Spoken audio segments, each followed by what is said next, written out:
he had these big tears in his eyes, and he looked at me. He goes, "Mr. Luke, I lost my sister a couple of months ago, and I want to know how you get through life." And when that 9-year-old Anderson, when that 9-year-old told me that, Wow. it was, I dropped down on my knees. I said, "Buddy, you talk to your sister like she is still here. You treat her like she is here." That is Luke Bryan talking with Anderson Cooper on his brand new streaming show called All There Is.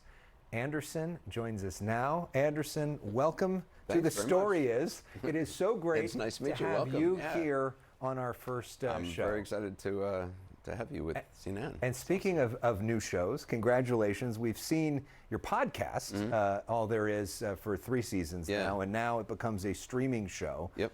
What should we expect? What's different in this format? So we're doing 2 things. We're keeping the podcast, we're making it all year long, and then we're adding a companion show called All There Is Live, and it's going to be a live streaming show every Thursday night, 9:15 p.m. Eastern Time, and it's just a way for people who listen to the podcast or don't, but to connect with each other online and on streaming and connect with me. I'll be talking to guests, to podcast listeners about grief and loss, and we have a community page that people can join the comment section and interact with me during the show as well. It's sort of like an old school late night radio call-in show is how I'm thinking about it. I don't know if it's ever been done before, and but I think grief can feel so lonely, and I think it's nice for people to feel connected and know that there's a community out there and a place they can go. It's like Larry King, except talking grief. Exactly, yes. So, caller from Pasadena. Pasadena, hello. Who'd you lose? But you've had this extraordinary experience of, you had 6,000 voicemails from viewers and listeners of your podcast, and you sat and listened to them all. Yeah, I listened to all of them. How did that experience change you? It was an incredibly profound experience. In fact, we've now made this voicemail permanent. It's 404-827-1805. And for people who have experienced grief, we're looking for, if there's something you've learned in your grief that would be helpful for others, to call and leave a message, and maybe we'll play it on the podcast. To me, it was life-changing. I mean, to hear all the different kinds of grief that exist. We think of grief as just loss of a life of a loved one, but it can be loss of a job, it can be change of life circumstances, whatever it may be. It could be pet loss. And there is an ocean of grief out there, and so much of it has been suppressed and unrecognized, and people don't feel that they have license to talk about it, and other people aren't sure how to listen to it. And to hear 6,000 voicemail messages from people, it was and is, hearing these messages is truly life-changing.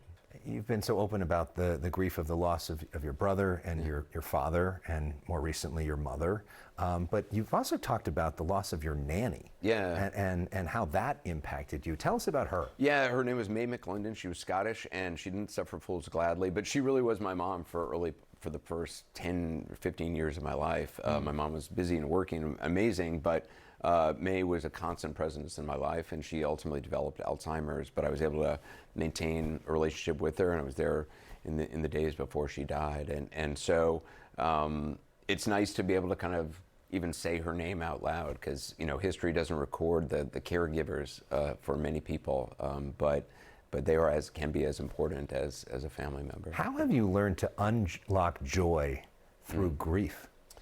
I think it sounds weird that grief would lead you to joy, but it does. Andrew Garfield was on my podcast talking about how the wound is the root to the gift, and I think that is very true. I think if you do not allow yourself to feel grief, which is what I did as a little kid and through most of my life, you push your emotions down inside. You push the sadness down, thinking that's going to make you happy. But what it does is it actually just pushes the sadness down, and it pushes your ability to feel anything down. And you can't feel sadness. You also can't feel joy. You live in this middle ground where any emotion is too volatile. And it's only by sort of turning to the grief, turning to the sadness, that it opens you up, and it allows you to feel joy, and true joy.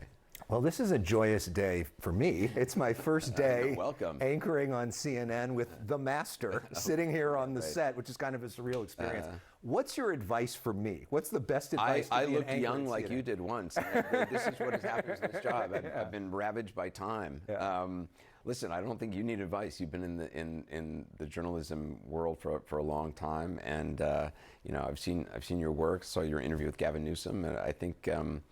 Look, I can learn some lessons from you. Oh, don't start with that. We end with something on this show, rapid fire questions to get to know you a little better. All right. This is our first time in person. All right. Together. What's your favorite TV show right now? Gomorrah. Okay. HBO, yeah.